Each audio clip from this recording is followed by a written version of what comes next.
Week 8 running back sits this week. The first starts from Rhamondre Stevenson and the New England Patriots. Rhamondre Stevenson, he's carved out a decent season once again this year. I know he had a couple down games in the midweeks, but the last 2 weeks he's had good games as Rhamondre Stevenson. And this week in a game, Week 8 here at the Miami Dolphins, where they're going to be trailing early and often, I believe, is New England Patriot team. Rhamondre Stevenson, one of the best pass catchers out of the backfield. Mac Jones, he likes checking that football down. He don't really stretch the field. And Stevenson, the last time he versed Miami in Week 2, he did have 15 fantasy points in PPR league. So right now, Stevenson's back on track the last 2 weeks. And this New England offense has looked at least competent in a nice victory versus the Bills in Week 7. Stevenson's a running back I definitely would start this week. The next back's Jahmyr Gibbs. Detroit Lions, David Montgomery, he was out with the rib injury. And I don't know if David Montgomery's going to play on Monday Night Football versus the Vegas Raiders in Week 8. But Jahmyr Gibbs, we know he's one of the best pass-catching running backs out of the backfield already. That was obviously his thing in college football, and the profile coming out to the NFL draft. We know the Lions, they took him 12th overall in the draft last season. And Gibbs finally had that breakout performance. I know it was a lot of garbage time in a blowout loss at the Baltimore Ravens, but he had 11 carries, 68 yards, a touchdown, and 9 catches, 58 yards. So right now, he could catch the football out of the backfield. He could run in between the tackles, and he's got that home run ability. So even if Montgomery comes back, Gibbs definitely has earned at least 10, 15 touches in the next game versus the Vegas Raiders on Monday Night Football. But with their bye week in Week 9, I believe Montgomery, they might sit him out. One more is this Detroit Lion team, and then we could see him back in Week 10. But either way, I would start Jahmyr Gibbs as a solid number 2 running back this week. The next back's Bijan Robinson of the Atlanta Falcons. I know Bijan Robinson, the last 3 weeks, the numbers haven't been great. They just didn't sit him out in last week's game at the Tampa Bay Bucs. If they knew he couldn't go, really, where he saw the field a little bit, but was dealing with an illness. So now Bijan Robinson, the last 3 weeks, like I said, mediocre numbers, 11, 13, and now 0.30 fantasy points the last 3 weeks here for him. Now, I know it's not the greatest of matchups at the Tennessee Titans, but Bijan Robinson, just like Jahmyr Gibbs, is another rookie that could catch the football a lot out of the backfield, and already proven he's one of the best receiving backs in the league. So right now, hopefully he's 100% coming off the illness is Bijan Robinson. The Falcons definitely could have used him in that game, even though they did pull it out. But in those short packages, and a guy who's one of your better offensive players, he's going to come back, hopefully, Bijan Robinson, and be 100%. So right now, I definitely would still put him in the lineup, even though, like I said, the last 3 weeks haven't been good for him. So right now, I would start him. Next back's D'Onta Foreman of the Chicago Bears. So D'Onta Foreman, over the last few seasons, he just finds a way to find the field eventually as the season goes on. And D'Onta Foreman, what a performance it was for him in Week 7 versus the Raiders. And even if Roschon Johnson comes back, I believe Foreman's going to be the man now over there for the Bear team. I know Deontay Evans, he got 13 touches as well in the game. But anyway, Foreman, he did a little bit of everything with a monster game. 16 carries, 89 yards, 2 rushing touchdowns, 3 catches, 31 yards, and a touchdown. I know Foreman went down with a little bit of a back injury towards the end of the game, but he came back in and he was good to go. So Foreman, we know he's a physical running back. He could even catch the football out of the backfield a little bit. And now with this Bear team going on Sunday Night Football to the Los Angeles Chargers, a team that obviously can't stop anyone, and they do give up the 7th most fantasy points to backs on the season. D'Onta Foreman is a strong number 2 running back or flex option. I think he could be decent. I know this Charger team could get out to an early lead, and that obviously takes away carries from D'Onta Foreman, where they're going to pass more. But right now, he's a running back, like I said, the last couple seasons. We saw it last year with Carolina after McCaffrey got traded. He had some monster ball games, and we saw it even a few seasons ago with D'Onta Foreman as well in Tennessee when Derrick Henry was out. So right now, as long as he gets an opportunity and he gets touches, he's a solid number 2 running back, and especially, like I said, with a good matchup, if they could keep it close for the most part at the Chargers. He's definitely a start this week. The next start's Gus Edwards of the Baltimore Ravens. So Gus Edwards, he's been down for the most part over the last few weeks, but he finally had that big game in that blowout victory versus the Lions. 14 carries, 64 yards, a touchdown, and even had a grab on an 80-yard screen in that one. So right now, good matchup with the Arizona Cardinals. Another game where they're going to be running out the clock, I believe, early and often is this Baltimore Raven team. And this Cardinal team gives up the 3rd most fantasy points to running backs on the season. We just saw in last week's game versus the Seahawks, Kenneth Walker go over 100 yards versus the Arizona Cardinals. So right now, good matchup. Gus Edwards, I know he's a touchdown-dependent running back for the most part, and that 80-yard catch was a fluke, obviously. He's still getting a good workload, but Justice Hill is there as well as the passing downs back. But right now, with a good matchup, and with teams on byes and some injuries as well, once again, at the running back position this week, I got Gus Edwards as a start. The next start starts Josh Jacobs of the Vegas Raiders. So Josh Jacobs, we know he's been a good running back over the last few seasons, but this Raider team's a mess with they're going on at the offensive line woes and the quarterback problems. Jimmy Garoppolo, even when he's played, he's been a turnover machine. Brian Hoyer, I don't even know why they started him. They should have just went with Aiden O'Donnell, in my opinion, was this Raider team versus the Bears in Week 7. But anyway, Josh Jacobs, like I said, one of the better backs. And he's just off to a slower start a little bit, but he's still catching the football out of the backfield. He obviously is playing for a contract only on the 1-year franchise tag.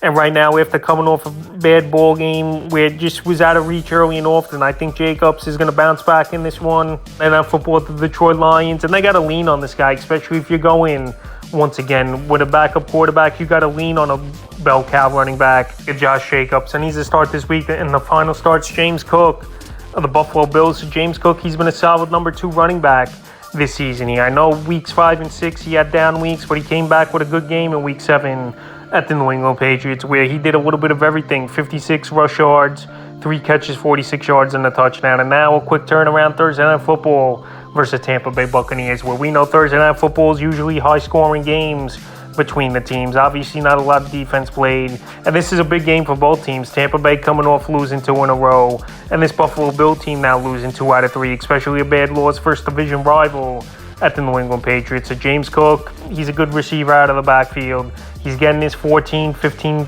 carries per game as well. I know Latavius Murray is there, but he's not really a threat, only a short yardage guy. And we know Damian Harris is an IR, so right now James Cook, he's been a solid number 2 running back for owners this season. And this week he in a potential mini shootout with the Tampa Bay Buccaneers. I like him as a start. Now to the first back's Miles Sanders of the Carolina Panthers. So Miles Sanders, so far this season, he's been a disappointment for fantasy owners in this Carolina Panther team, with Chuba Hubbard pretty much outperforming him and playing better football. I know Sanders and this Carolina Panther team's coming off the bye week, but I believe this Panther team, they might turn to Chuba Hubbard, or it could even be a 50-50 split. Hubbard's a better catching back out of the backfield. They're changing from Frank Reich calling the offensive plays now to the offensive coordinator. And Miles Sanders, he really doesn't have pop. And last season, I believe Miles Sanders had a solid year because of the offense he played in and the guys he played around with. Jalen Hurts, A.J. Brown, Devonta Smith. So right now, well, he hasn't done much over there this season in Carolina, is Miles Sanders, and possibly losing his job after Hubbard had a good game before the bye week in week 6 at the Miami Dolphins. I think he's a sit once again this week. The next sit, Najee Harris of the Pittsburgh Steelers. So Harris, he finally had a good game 7 at the Los Angeles Rams, is Najee Harris, where he had a good ball game with 15.30 fantasy points, but he hasn't done much all season, is Najee Harris. He still had about 3 yards per carry, a little bit over, which isn't all that great. And this week here in a matchup versus Jacksonville Jaguars, have been pretty decent versus the run over the last couple weeks here. I don't see Najee Harris doing much. We saw Jalen Warren, he found the end zone in this game. I think he's a better running back, especially catching the ball out of the backfield. And as time goes on, Warren's going to get more and more work, I believe, with Najee Harris being a 10 to 12 carry touch guy for the Steelers team. So this week here with a tougher matchup, and I know he came off a good game as Harris. I don't think he'll do it once again, and he's a sit. The next sit, Dameon Pierce of the Houston Texans. So Dameon Pierce, so far, he's been a bust for fantasy owners. He was drafted 3rd, 4th round of most fantasy leagues, and pretty much he's been a touchdown dependable running back with 2 mediocre games, and the other 4 games were bad performances. So right now, on paper, I know it's a good matchup with the Carolina Panthers, one of the worst teams in the league, one of the worst teams versus the run as well, and a game where they could go up early as this Houston Texan team and then run the clock out. But right now, Devin Singletary, before the bye week, he got a majority of the touches towards the end of that game versus New Orleans Saints in week 6. And right now, he's been a pretty decent pickup over the last week here, is Devin Singletary. Dameon Pierce, like I said, the touches went down, outperformed by Singletary as well. And Singletary, he's a better receiver out of the backfield than Pierce. And also, he's been used to all that work over the last few years in Buffalo. So right now, with all those factors and Pierce struggling this season, I really can't trust him in a spot, even with a lot of teams on bye, this week. So he's a sit next to Javonte Williams of the Denver Broncos. So Javonte Williams, he's looked good, but the only reason I say sit him this week is because of the matchup versus the Kansas City Chiefs, where they're going to be down early and often, most likely, is this Denver Bronco team. And they have to abandon the run, and Jamalio McLaughlin and Perine, more passing down backs than Javonte Williams, will come into the game and get more of those snaps of Williams we saw a few weeks ago versus Chief team, where he did have 10 carries, 52 yards, and a 2-point conversion. But obviously that's solid, 5.2 yards per carry, Williams. But like I said, the way this game script's going to go, I just don't see Williams having a good game. And he had a solid game as well versus the Green Bay Packers with over 12 fantasy points in PPR leagues. So week after week, he's definitely looking healthier, is Javonte Williams. But this week here with a Chief team coming to town, and this Bronco team could be down 10, 14 points early in this one, where they got to abandon the run and go to their other running backs, like I said, in Perine and McLaughlin. I got Javonte as a sit this week, the way I think the game script will go. The next sit, A.J. Dillon of the Green Bay Packers. So Dillon, he had a solid game, 11.5 fantasy points at the mentioned Denver Broncos 7. But A.J. Dillon, Aaron Jones is back in the lineup. I know it's a good matchup versus the Minnesota Vikings this week, that they're one of the worst defenses in the league coming to Lambeau Field. But right now, with Aaron Jones, I think we're going to see more work out of him.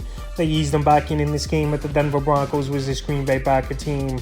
And to be honest, the last couple seasons, A.J. Dillon, he's had a couple decent games here and there, but pretty much hasn't done much, where he's a guy that you got to put in your starting lineup each and every week, even as a flex option or low-end 2-number running back. So right now with Aaron Jones back and A.J. Dillon, it's been tough to put two great games in a row together. I have him as a sit. The next sit, Darrell Henderson of the Los Angeles Rams. So Darrell Henderson, he came back to this Ram team, signing with the practice squad last week, and then getting called up for Sunday's game in Week 7 versus the Steelers.